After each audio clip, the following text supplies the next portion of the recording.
Welcome back. आप देख रहे हैं एटी मनी बनो अपना फाइनेंस मिनिस्टर। मैं हूं आपके साथ कविता थपलियाल और अब एक अहम चीज़ की ओर रुख करेंगे।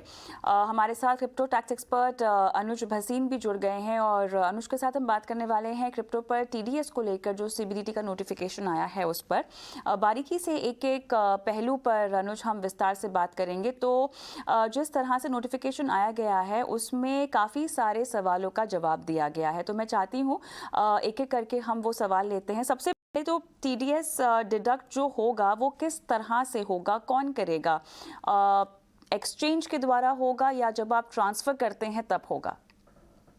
कविता, ये सबसे बड़ा क्वेश्चन था जब लॉ फरवरी में अनाउंस भी हुआ था। एक्सचेंज डिडक्ट करेगा या बायर डिडक्ट करेगा। ज्यादातर ट्रांजैक्शंस जो इंडिया में होती हैं वो एक्सचेंज पे होती हैं और बायर को नहीं पता कि सेलर कौन है। कभी कभार अलग सेलर होता है, कभी कभार एक्सचेंज खुद ही सेलर होता है। ये सारी इन्फॉर्मेशन सिर्फ एक्सचेंज के पास हो सकती है। तो सीबीडीटी ने काफी रिसर्च करी है, काफी उन्होंने एक्सचेंज कैसे ऑपरेट करता है उसको अंडरस्टैंड करा है। उसके बाद बहुत ही अच्छी क्लैरिफिकेशन निकाली है दैट एक्सचेंज के पास ही ओनर्स और बर्डन होगा टैक्स डिडक्ट करने का। अगर ऐसी कोई ट्रांजैक्शन हो रही है जिसमें एक्सचेंज इन्वॉल्व ही नहीं है, मान लो आप और मैं बिटकॉइन सेल परचेज कर रहे हैं, उस केस में मैं बायर हूं, आप सेलर हैं, तो मैं आपका टीडीएस डिडक्ट करके डायरेक्टली जमा करूंगा। अब अगर इस सिनेरियो में अगर ब्रोकर के जरिए करें जो कि सेलर नहीं है, उस केस में इन्होंने क्लैरिफाई करा है कि ब्रोकर डिडक्ट करेगा, पर ब्रोकर आप अपने क्लाइंट के बिहाफ पे ही डिडक्ट करेगा।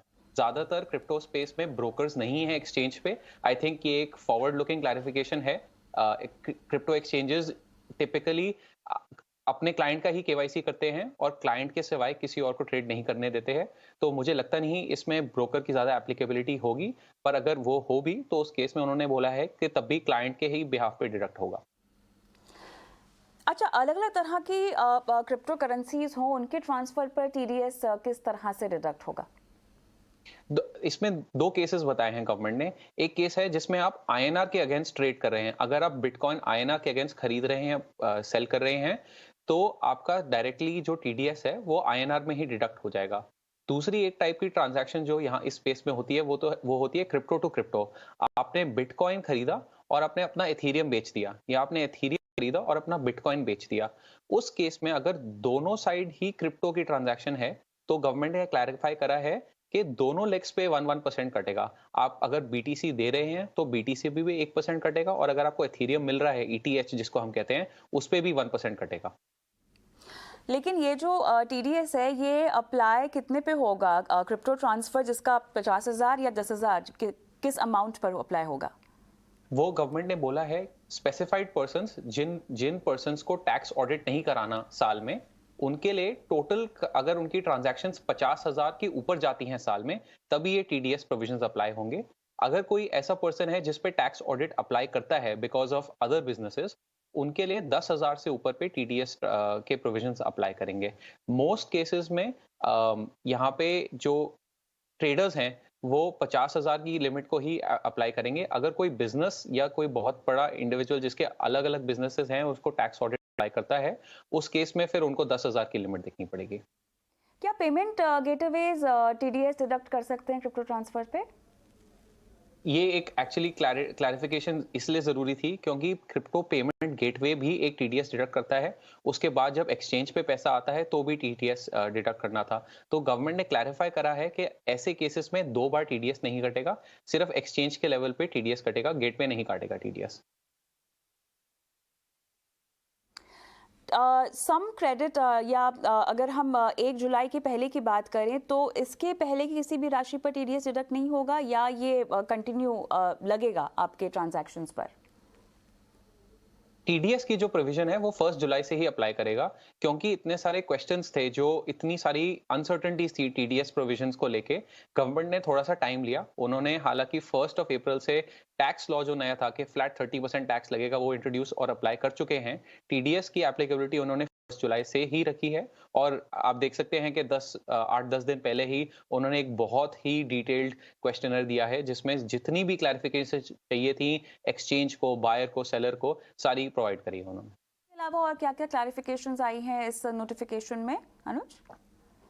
इस नोटिफिकेशन में उन्होंने 2 चीजें बोली हैं। नंबर 1 कि अगर आप एक्सचेंज पे खरीद रहे हैं और बेच रहे हैं और एक्सचेंज इन्वॉल्व नहीं है, मतलब एक्सचेंज पे बायर अलग है और सेलर अलग है, उस केस में एक्सचेंज ही टीडीएस काटेगा। कुछ केसेस में ये होता है कि एक्सचेंज खुद ही खरीदता है या बेचता है क्योंकि दूसरी साइड पे काउंटर पार्टी नहीं है ट्रेड करने के लिए।